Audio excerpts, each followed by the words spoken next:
Hello, today is our faith coaching about confidence. And what's really interesting about confidence is that God actually tells us that we need it and he shows us how to get it. Like he gives us directions in the word of God. It's like it's literally an instruction manual for life and something that we don't go to enough. Like we want all these things, we say that we're trying so hard, but how often are we actually going here so that we can get what it is that we're seeking and trying to get to? But confidence is one of those things that I actually go back to his word to get. Now, I'm going to be telling you one way straight out of Isaiah 30. I'm going to start in verse 15 that God shows us if we want some of the things we want, we've got to build this up, including confidence. So here, he's talking, by the way, through Isaiah about basically how Judah was like not doing things the right way, and God's saying, "Hey, I'm changing things up now." So he's using Isaiah as a prophet to speak to the people. And so this is what he's telling Isaiah to tell the people. He says, "This is what the sovereign Lord, the Holy One of Israel says.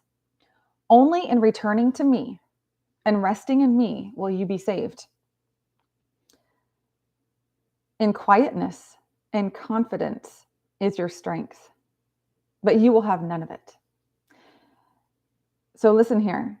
I know it sounds, you're like, okay, well, how is he telling us to have confidence? Well, listen really closely here. This is what the Lord's saying. Only in returning to me and resting in me will you be saved. In quietness and confidence is your strength. Do you see how he's using these two parallels here? Returning to me and resting in me, you'll be saved.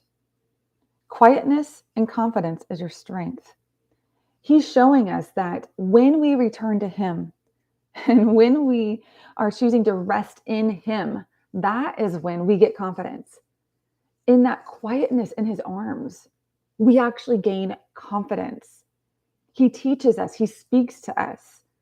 He reminds us who we are, who he created us to be, but only in returning to him, only in resting in him will we be saved.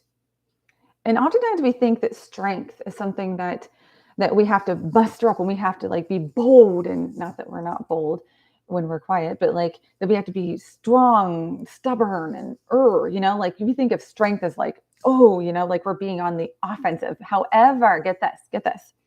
Strength is also in silence. God says here that actually in quietness and confidence is your strength.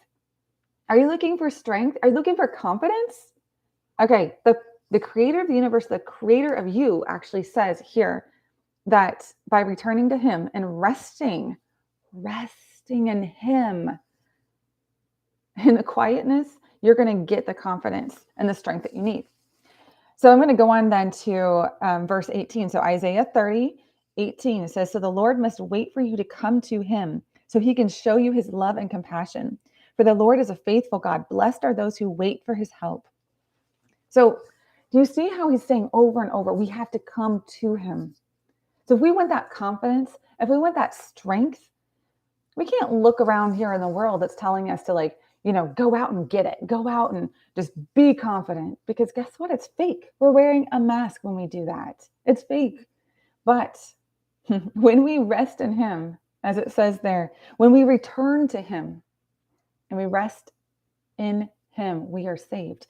And it's that quietness and confidence that comes over us. So today, what do you need to do to return to him? What's keeping you from it?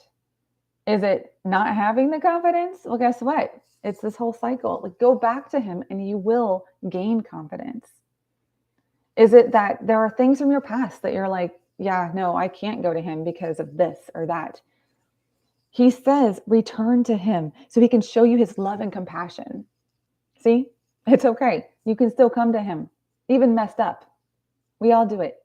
We need just to do it more often, like every day.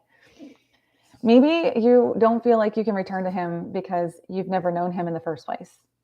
If that's you, this is the God who made you. He knows you. Get to know him. Take a chance. He's there for you. All right, friends. I'm going to go ahead and leave it with this. And I'm praying for you that you will seek him out for confidence, that you will go to him, learn more about who he created you to be by resting in his arms. And I'm telling you, you will. When you learn to be who you were created to be, when you learn to do what you're designed to do that he's given to you, then you are going to win at life. You are going to have the confidence to win. And you're going to make your impact in this world like your heart is wanting to do. So whatever it is right now, this is your call to action. Whatever it is that's keeping you from moving forward, to returning to the Lord, to gain your confidence and rest in him. Figure out what that is today and find out what you need to do to move it aside. If you need to talk to someone, if you need a coach to walk you through this, I'm a faith coach. I'm happy to work with you on that. If you need a safe community to practice this, the Winners Circle, use it. We have the Winners Hangout in there where we all come together. Use that feature. But I'm telling you, this is worth it. You're confident. You need it. You need it. All right. Talk to you soon.